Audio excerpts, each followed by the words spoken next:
Uh, on paper where the story's told, facts and truth, the legend grows. Lionheart's here with fire to spit. It's on paper with Anthony Smith. With Anthony Smith. Welcome back to On Paper. I'm Kelly Murphy. More importantly, you're about to hear from my co-host, former UFC light heavyweight, the ultimate girl dad himself, and my better half, Anthony Lionheart Smith. Anthony's out in Atlantic City. He's cornering his guy, Blaine Richards, who's looking to defend his CFFC title this weekend. But rather than skip the week, we wanted to give you something special. And special it is, so special. We are giving it to you a couple of days early. Ant's going to be joined by Chael Sonnen. They're talking Conor McGregor. They're talking Jon Jones. Obviously, they're talking Islam Makhachev. So much more. It is absolutely fantastic. So here we go with Ant and Chael. We're going to jump right into it. Obviously, we got a big guest today. And we have Chael P. Sonnen. How are you, Chael? I don't want anything to happen to you. I'm just saying if in the event something happens to you, can I have that shirt? You can.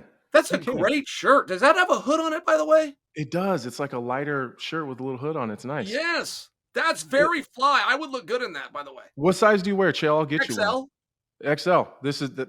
You can have this one. I'll bring it to you. I feel like you're more of a 2X, though, if I'm being honest. Right. I'm going to remember that. That's now my shirt. You're now wearing my shirt. I'm now loaning you a shirt. You can have it. Deal. It's a deal. It's a deal. All right, we got to What's happening, buddy? Where are you? You're in Atlantic City. I am. Blaine Richards is defending his CFFC title, so we're, kind of bouncing in and out and helping him with his weight cut this morning, and he's on, and we're ready to roll. I got to meet him. He and I watched. He and I were watching Prohaska, and he did not like how that was going because he had done some work with Jamal. Mm-hmm. And, that was a big fight at the time. And then the way Prohaska fights, it's just painful. The way Jamal fights, it's just painful. Like, it's just a bludgeoning. And anyway, I had a great time with him, and I thought he was going to come out and join the Ultimate Fighter. And at the last second, I want to say maybe he even made it to town. I want to think maybe he was in Vegas. Something happened, paperwork, something. He ended up getting pulled. But I'm glad that he's back, and I'm glad he's defending his title. Yeah, he was there. He was quarantined in the hotel with all the other fighters, and you know how it goes. They bring more people than they need, and then they gotta get the list down a little bit. And he didn't make the cut. I think some of it's his age. He's a little bit of an older fighter. And if I'm being very honest with you, Chael, I am fully confident that he probably would have had a fairly easy time with a lot of those guys on the show, which doesn't make great TV, if we're being honest. It's not great TV if the fights aren't competitive. But yeah, he's back. He's back. He's looking great. We're gonna have a good time. We can get him in on the other end of it. So it's interesting. By the way, it's interesting. If I may tell you, just because we're going to premiere the show on Tuesday, and it is a little bit different of an Ultimate Fighter. If I could just give it this one plug, in this degree, there was 11 countries represented with 7 different languages. And, the whole thing is communication. You're trying to coach, you're trying to help somebody. And a lot of it is a big morale battle. You've got a tournament going on where only one guy is left standing. So now you've got a whole room full of guys who just got their dreams dashed. And when you're trying to lift somebody up that doesn't get to call their wife, they don't get to call their mom. There's times in life you need to speak to your mom. They're just when you end up in a situation like this and you got a coach who speaks a different language, it's tough, man. It's tough. Anthony, I would not be upset if they revisited the format of the Ultimate Fighter and loosened some of those reins where guys could get on the internet, where guys could send an email here or there. I'm just offering you that. If a producer sees it, that's Chael's food for thought. So as a coach, this is the question I've always asked, because I was never on the Ultimate Fighter. I never had the chance to do that. I wish it's one of the things I wish I would have been able to do. I came on and did like a guest day with Stipe one time, but I've never lived that experience. Is there enough time for you to legitimately make people better at fighting as a coach, or is it really trying to make small little adjustments because they're fighting so often and they're cutting weight and there's a lot of other things that are going on? Or are they essentially just running what they came with?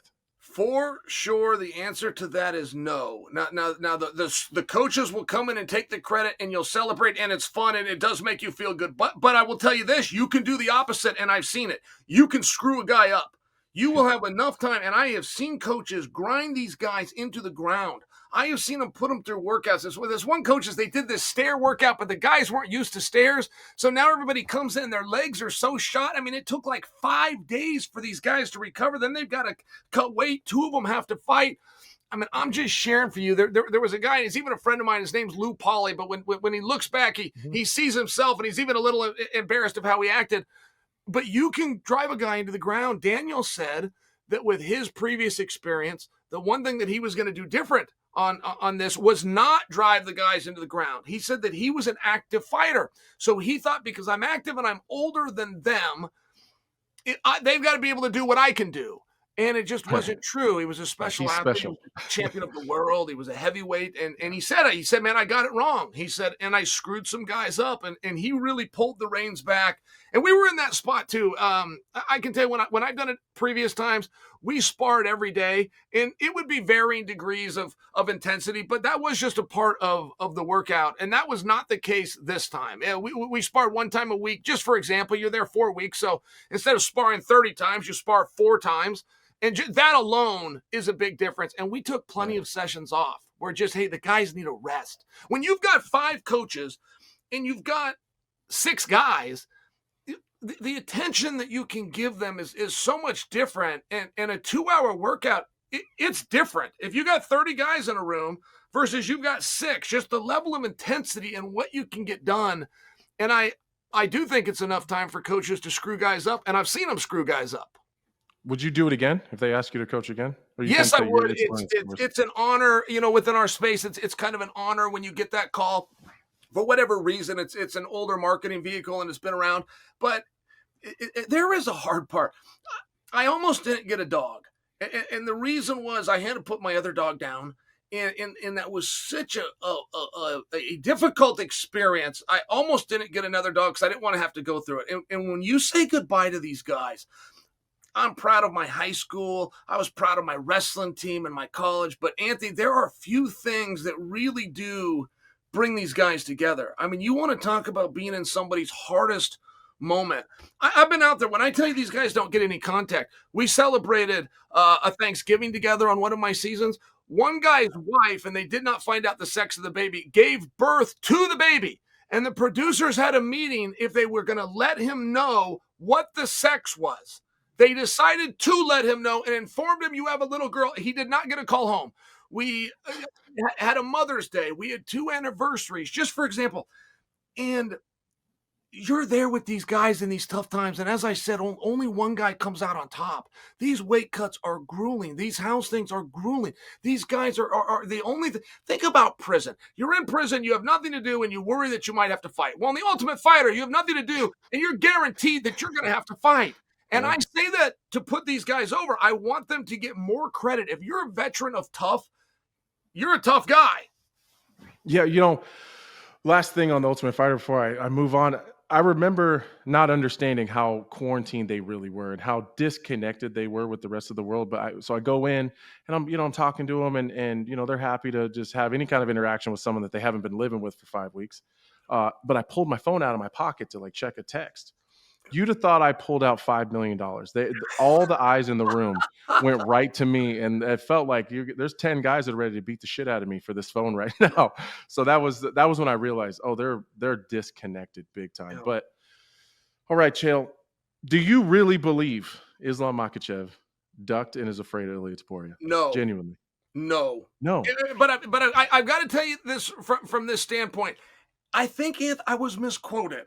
In all fairness, I think that's why I wanted you to come on. I wanted to find out the truth because it didn't sound like you. Yeah, so I was describing a scenario, and when I called him was a coward, what got quoted by ESPN and something called MMA Censored, which got a pretty good social media following, is I referred to Islam as a coward. Now, I went back and watched it because I thought, man, if I said that, I would have misspoke. I just want to use that word about Islam, and I don't find him to be a coward. I find him to be a great competitor. But I did describe the scenario, and the scenario I described was that he gets confronted, and it does matter. It matters the order of events. Did Islam inform the UFC of his intention to move to 170 pounds to fight for the title prior to the UFC offering him Ilia Topuria? if the UFC offered and showed that they wanted a title defense against the undefeated 45-pound champion, and he said no.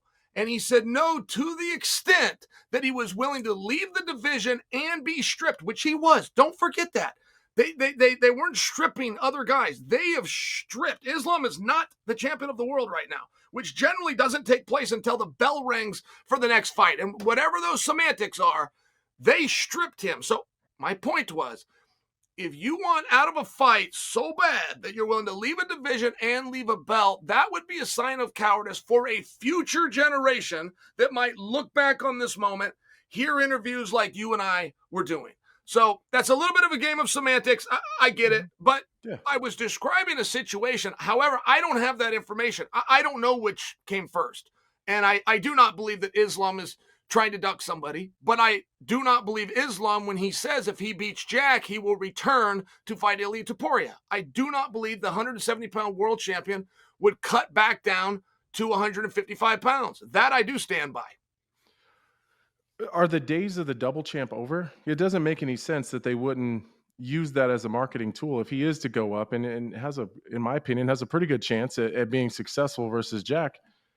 What's the reasoning in stripping him of that title? Is it to keep 55 moving, or are we done with interim titles? Well, what an interesting situation, because it's the exact one we faced with Ilia Topuria.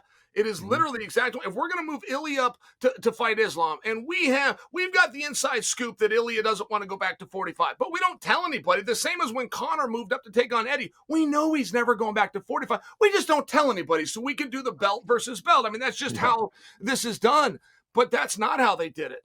I mean, Ilia Topuria must have been very honest when he called them and said, guys, there is no scenario where I take my body back to that weight class. And I do not think when Ilia moved up, by the way, that it was about hardware and trophies and champ. I think it was about, I'm not going to deal with that scale anymore. And the one problem that Islam has had, and the one thing that Islam has asked us for, Islam's never called anybody out. He's never called for opponents. He didn't even call for Jack. He said, I want to fight anybody but Blahal. He said, I don't want to make 155 pounds anymore. And I think that that's a reasonable request. I believe we would have got Khabib to 30-0 if they would have changed the number of the weigh-in. I think when the UFC negotiated with Khabib and they kept adding zeros and commas, they were looking at the wrong number. What they didn't understand is he didn't want to make 155 anymore. What a fascinating thing the fight on the scale is, because it seems like such a silly thing. We cut the weight, we make it, and everyone goes about their day like it's not that big of a deal. But people are making multi-million-dollar decisions based on not the fight with the person, but with the scale, which is fascinating to me.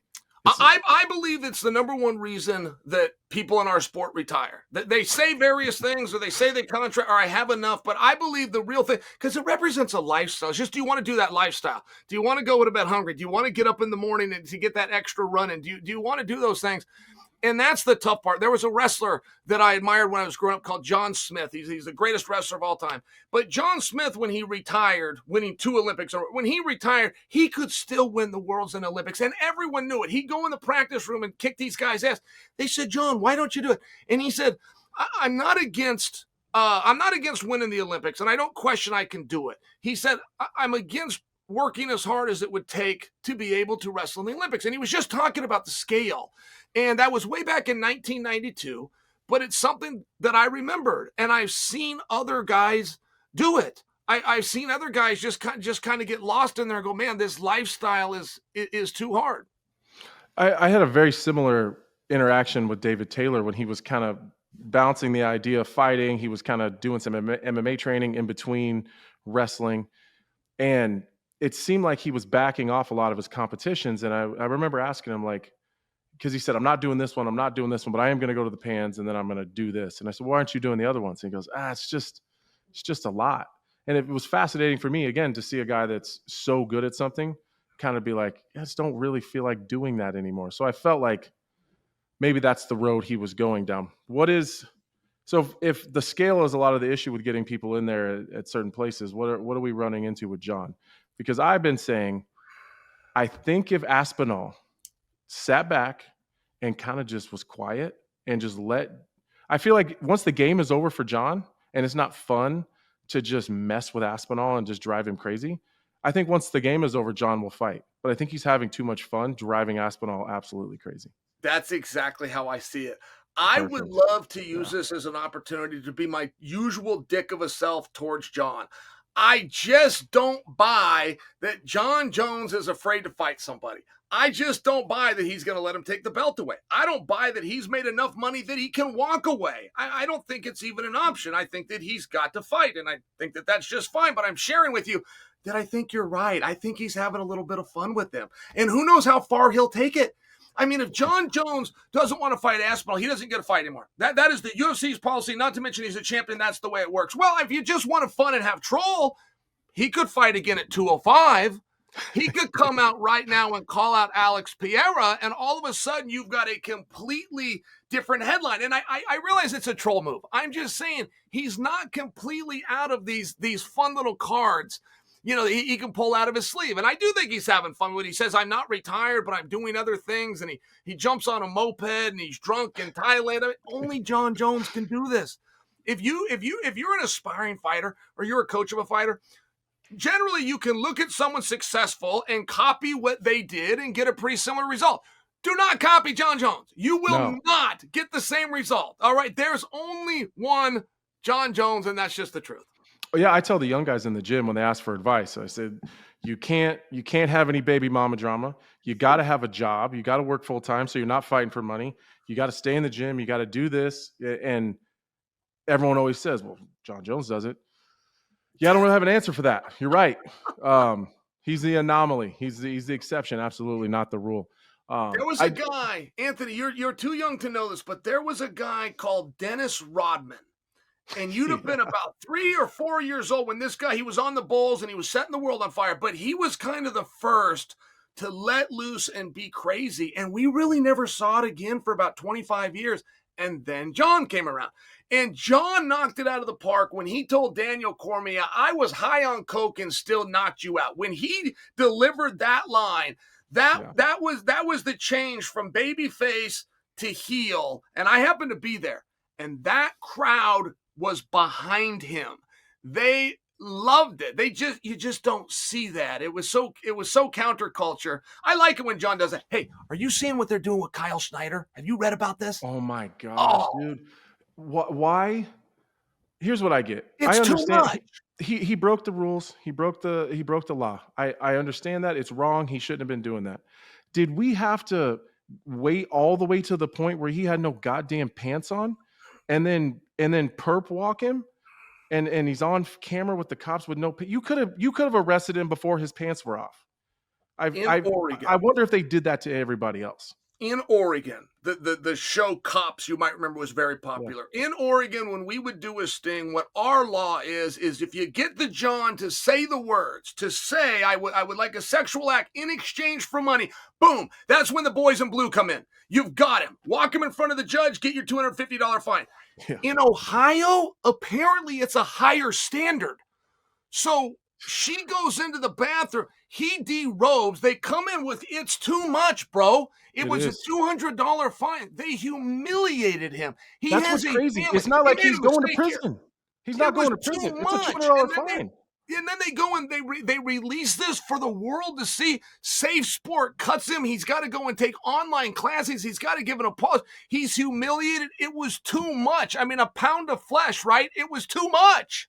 Yeah, I mean, and again, I don't agree with what he did, but at some point, we're way out kicking the punishment here. Like and maybe it's because he's been such a good guy.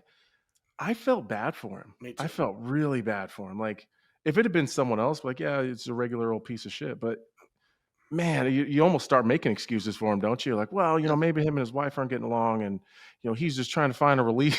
Like I'm making excuses for Kyle Snyder searching for a prostitute because I feel so damn bad for him. No, I was doing the same thing, and all of a sudden, Miss Brittany's looking at me and go, "Hey, what do you say?" It's like, no, come on, I'm not defending that. I'm just saying it's too much. This punishment is too much. They humiliated him for life. They put a video out there that his children will see. It's too much. One thing that I would add about that. It was a sting, and I don't quite know how it works, but they had listed a phone number. So like you Yeah. come and you get a paper, and then they like do code talk when they're doing this kind of like human trafficking. There's like code talk, and if you know the codes, there's like Greek means something and Russian means so. They've got this code, and roses means money. And at any rate, so he knew the language, and he texts the number. Well, they text him back. This went on for 5 hours. So he's texting what turns out to be a police officer. They seduced him for 5 hours. They're sending body parts. They're talking about what they'll do. Yeah, He's running a kids camp, and his phone is going on. And for 5 hours, they got him worked up. I mean, not for nothing. I don't think that should be allowed. That seems a little extreme to me. It seems a bit like entrapment, just a little That's bit. the word I was looking for. And not for nothing. I feel like we went too far with the pants off thing in the video, and if you got to have the pants off, then just don't release the video. I mean, like you said, the man's got kids. That's right. God, I believe insane. your platform will be the only platform discussing this, and I actually appreciate you doing that because Kyle Snyder's a human being, and by the way, he comes to our fights. He was actually in the ESPN booth the night that you fought Dominic Reyes. By the way, so I mean, come on, this. Yeah, no one's talking about it. I haven't had anyone on that knew wrestling well enough to talk Kyle Snyder. Hey, by the way, when you talked about David Taylor in the practice room thinking about MMA, how was he? Was he a natural? Physically, yes. And I feel bad. I hope he would never see this and think that I'm speaking badly of him. He's a freak in terms of the wrestling and the grappling, and he started to pick the striking up very, very quickly, and even his blends into the wrestling from striking were very, very good. And he learns so fast, and he's just he's a great teammate. Actually, he's a really, really good partner. I did question at times if he has the mentality of a fighter, sure, because he's a tactician. He's so smooth and calculated, and sometimes in fighting you just got to have some kind of F it and go. And I always wonder, is that in there somewhere? I never seen it. I don't know that he doesn't have it. But even when he wrestled in college and on the international scene, he's so smooth, and everything it's like watching poetry in motion. Whereas you watch kind of Bo Nickel at times fight, and he's just mean and nasty and wants to be, he kind of wants to be a dick and just wants stuff to hurt. I never got that vibe from David Taylor. And maybe it's in there. I just never seen it. Where does Bo go now? Who do you match Bo up with now? I did think DeRitter was a big jump. I thought DeRitter was a big jump from and again, Cody's my training partner, but from your Cody Brundages and Paul Craig is a very dangerous opponent, but that's a very stylistic based matchup that Bo probably will win most of the time. I think you go with another similar type of guy. He's too old to slow roll him. I think he learned a lot. Probably I've heard, I don't know, but this is just grapevine rumor stuff, but I have heard that at times Bo's commitment to his skill building at times wavers a little bit, that he wrestles a lot. He wrestles really hard, but maybe doesn't always commit himself 100% to the entire full MMA game. It's not saying he doesn't work hard. Maybe it's not always in the right places, but I think you just run him back in there. I think that him losing is probably going to be good for him ultimately in the end. Yes, and of everything, I agree too. And by the way, I mean, he's good enough. Nobody's called him out. They get him. No one's asking for it now. He's wide open. Nobody's said his name. However, that DeRitter is a son of a bitch. I mean, I'm not sure. Yeah. I'm not sure who the 85-pounder is. I really believe that it was Chimaev, but then all of a sudden my eyes get open to Dricus 2+C. Now you got the dude with the fighting nerds, and a lot of people are saying it's him. Emanov is incredible, but DeRitter's a player, man. DeRitter could be the world champion. Yeah, I think that loss to DeRitter is going to age really well. It's easy to shit on Bo and say, well, look, he lost to this guy. He's only got a couple fights. But if DeRitter goes and beats Whitaker, then everyone can shut up. They can stop giving him a bunch of shit about it, because that means he's a top 1, 2, 3 guy in the world. I think it's going to age well. And I think that as DeRitter goes, Bo's going to feel a lot better about that loss. I'll give you an interesting stat. No man has ever beaten Robert Whitaker that can't call himself world champion. Robert Whitaker has never lost a fight to a guy that did not go on to be the champion of the world. So yes, if now You understand that Chimaev still got one, but Yeah, we'll see. I'm only sharing with you that this is a big step for DeRitter, man. Chimaev is, or rather Whitaker is not an easy fight, and I am open to the idea that he can give Whitaker some problems. But he's good. Yeah, He's very good. He's really good. Before I get you out of here, Chael, What is your big rush? What is it? I'm you no big and your rush. I feel like I begged you to come on. Fancy Atlantic City friends No, are going to go out to your fancy. I'll keep you for an hour. Fancy dinners. No, I'll keep you for an hour. I just don't want to. I don't want to overstay my ask because I want you to come back on someday. Well, I love being here. I didn't mean to interrupt you. What were you going to say, my brother? Well, I always love your takes on the things that are going on because you're so honest. And I don't know what's going on with this Conor McGregor thing, but I feel like a lot of this noise is fizzled out and we don't hear about it as much. But I do hear some of the rumblings that Jeremy Stephens is going to fight again. And I feel like there's a move there that there's a lot of heat between Jeremy and Conor on the bare knuckle side that I feel like the UFC, I mean, we're being honest, they cut Jeremy and didn't want him. And then he doesn't fight MMA since then, boxes, does well, bare knuckle is killing it. And then they bring him back to fight in Des Moines, and now it sounds like he's going to be fighting again. It seems like the UFC's taking advantage of some of that heat and marketing that happened over in bare knuckle, and now they got Jeremy and Conor under contract. It seems like a very smart business move. I was working at Fox in 2012. They had just got the rights to the UFC. There was a UFC on Fox coming up. Opening the fight of the night was Jeremy Stephens. He gets put in the Hooskow. Dana White says he's fighting tonight. Fox's PR comes out and goes, no, we don't know the story. We only know he's in jail. We are not putting a guy from jail on our television tonight. And Dana said, you better read that goddamn contract. You don't decide who goes on, and he's going in. They said, no, he's not. I was there. I was at Fox working for UFC. I'm watching this battle go on. And believe me, I'm curious. I'm curious at that point who's got the power on this. Ronda Rousey goes with Dana to the jail and a bag with $100,000 that he throws on the table to bail Jeremy out. They gave Jeremy up. He got him out, and ultimately, Fox didn't let him on the camera. So I don't quite know that behind the scenes. I'm just saying the love for Jeremy Stephens goes back a long time. Like if Dana White rolls in with $100,000 and Ronda to get you out at 2 p.m. while fighting their own partners, he likes you. Whatever that relationship is, he likes him. So if anybody could get a pretty cool opportunity, it's probably Jeremy. There's a couple of problems with Conor. First off, Conor's not going to fight. And let's be very fair. Conor put out a picture of a discolored pinky toe that may or may not be broken and may or not be his. He did not include himself in the picture. It was just a picture of the toe. Now, the reason I say that, I think that Conor was trolling the media. I think Conor, who's a stone cold badass and demanded Joe Rogan get down so that he can conduct an interview when his leg is snapped in half, that is now saying a discolored pinky toe is too much to make me go to work. I think he was joking around. But the media is so damn scared of him, they didn't call it out or go along with the joke. They're so worried that someday they might ask for a Conor interview and not get it. I mean, it's really this very strange relationship. Then you get him jammed up on a rape charge, and he worked through that, and that was personal. But now that spills over on Dana. Now, if Dana wants to go and book the guy, he's got to handle questions at the bully pulpit of why he's got a guy that just got hit on a rape charge. Dana's working for Mickey Mouse, right? I mean, at the end of the day, it's ESPN, and it just puts everybody in a weird spot where if we could tell the truth, which is this dude with a discolored pinky toe wasn't tough enough to fight, which means I really don't have anybody for him to fight. Not to mention, he's coked out, he's drunk, and he's knee-deep in lawsuits. Give him some space, which allows me some space between this rape allegation. Not for nothing.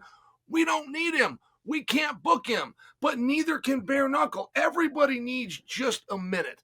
And I sat in the principal's office before. I made a lot of friends right outside the principal's office. I think I met you there. Yeah, I've been there. Yeah, but the point is that is the tough spot. And that actually started to happen. That actually, Dana started to get those questions. And the way Dana had it, he was, wait a minute. I got this guy under contract, but I don't have him booked. I'm not releasing him, but I'm not booking him. Leave me alone. And the media did respect it, and they leave him alone. And I think Conor can outrun those things, and I do think that's between Conor and the courtroom. But right now, you're going to have a very hard time booking a guy on ESPN that is knee deep in a rape charge, and that's the truth. So you think that Before I get to the cocaine, they just posted a picture, Anthony, and it was a side-by-side of Conor and Dana White. Now, I understand that Gary Brecka can do some great things, but they did a side-by-side. Conor McGregor looked 10 years older than Dana White. Conor McGregor goes like 35 and Dana's like 54. They did a side-by-side. It just got posted on ESPN. Conor looked at least a decade older. I mean, I'm looking at his eyes. It's one of these things. he's burning the candle at both ends. Yeah, That's for man, sure. it's a tough thing. And, and if we're just being honest, when he was out of the testing pool, he had a bunch of help and is still going the wrong direction. Yeah. And I don't know, is he back in? Like with USADA, that used to be a little easier to check. I'm not overly familiar with this new It's hard to check now, yeah. It sounds like he's in. But all right. yeah, So, who knows? supposedly from the media where we left off on that, he would have been cleared by UFC 300, but there was a reason they weren't going to book him that was kind of like more of a political recount with USADA. They were just getting out of the USADA bed, and I've never heard about that since. So that takes us back to April. So I'm assuming by now that he is clear, but it's just an assumption. I don't actually know. You said something to me one time that I always resonate. Well, I use it with myself sometimes, but with Conor, I think about that a lot. And it's something so simple. You said, I asked you when you knew you were ready to retire. And you said, I just felt like I ran out of toughness, that you had a certain amount of toughness and you'd used it all up.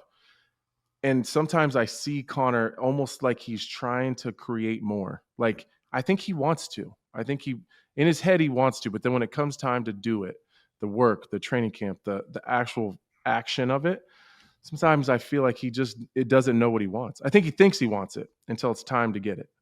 And I've heard you use that quote before, and I appreciate that meant something to you. That's always flattered me when you said that we talked about that. One thing about Conor, though, we will sit here right now and we'll talk about he can't fight. And, will you find a way to slip in the rape allegation? I said that purely to be a dick, and then I mentioned the cocaine, and I mentioned how old he looks, purely to be mean. For whatever internal jealousy I have towards his success. That's what that was. But Anthony, you want to know the truth? You want to fast forward 5 years from now, you and I are talking about McGregor. We're talking about one of the greats to have ever done it. We're talking about, guys are saying champ. Conor's got 3 of them. I was there the night he won the interim championship. He trademarked the term champ. That's a legal term owned by he and Audi. He's got 3 of them.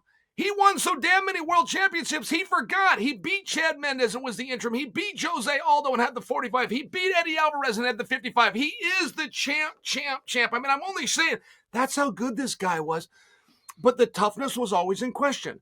If you're better than everybody else, you're faster, you got a big left hand, whatever it might be, you don't have to grind as hard in 4th and 5th rounds, which can cost you against a guy like Nate Diaz. And I don't feel that the UFC's helping him. First off, they want to book him at 170, it's big. He would like a fight at 85 purely because he doesn't even want to train. That's how big he is. And then they keep booking him in main events.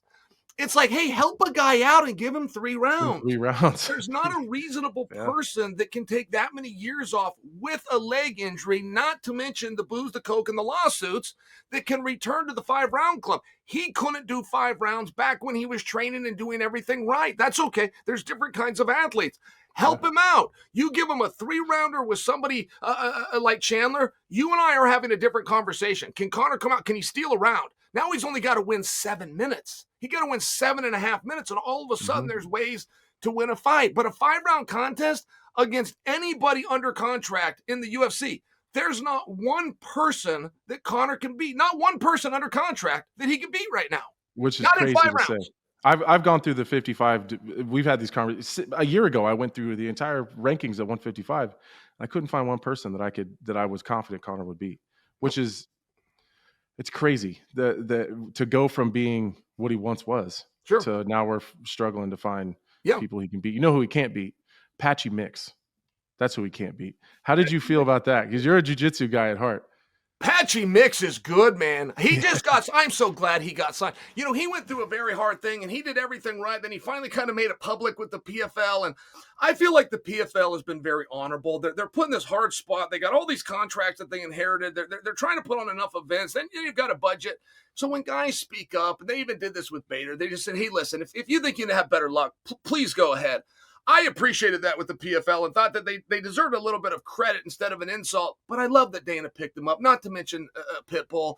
That was the right move, not to mention Pico. If those guys never got their feet in the octagon, it really would have been a disservice. And Patchy Mix is damn problem, bro. He's a big problem. Big problem for Merab. It's a big problem. Yes, he is. Because I don't know that the Merab O'Malley fight looks any different. I hope so, just because I want to see a really competitive fight. But I think that Patchy might be the answer to everyone's problems in Merab. And I love Merab. I don't hope that he loses at all, but I think that Patchy Mix makes that look a lot different than most guys in that division. You know, Patchy goes with Tatiana. Yeah. They're at least engaged. I was there when they got engaged. Yeah, he did that out in Paris. And I wasn't invited to a wedding, which I'm not going to go, but I would send a gift. He should invite me. I'll send a gift. Anyway, so I don't think they're married, but I was with them both at the PI. They were getting a workout in. And I mean, I could just size him up. Like he's in shape. He's taking this serious. He looked like $1 million. Eric Nixick said that he's pretty much been in the gym the entire time, that it's no big deal to take the short notice opportunity because he's there anyways.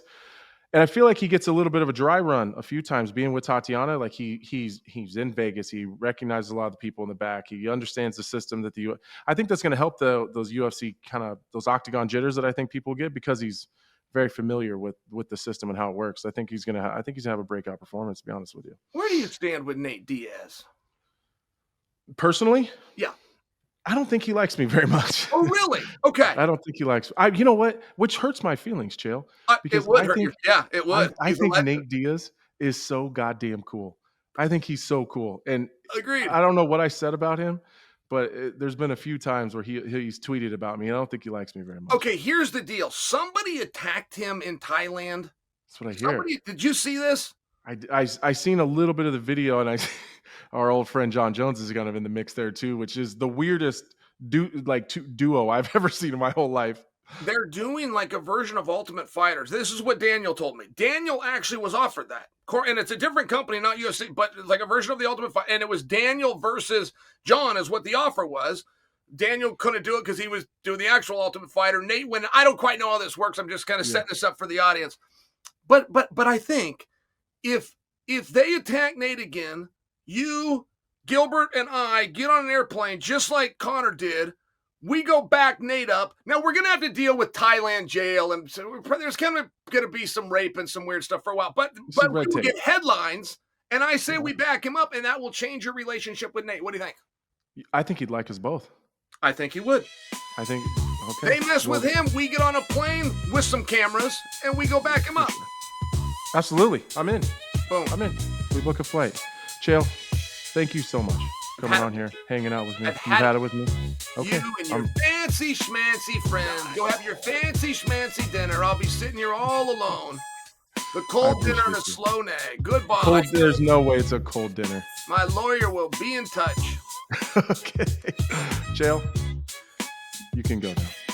We partner with Homofight Picks to get you the most accurate and well-researched fight predictions. They do all the legwork so you can focus on winning. Picks will be sent directly to your phone via text or email. It's totally up to you. The second we upload them. Use code Lionheart to get 7 free days at winnable.com/HOF picks. That's WINIBLE.com/HOF picks. With Anthony Smith.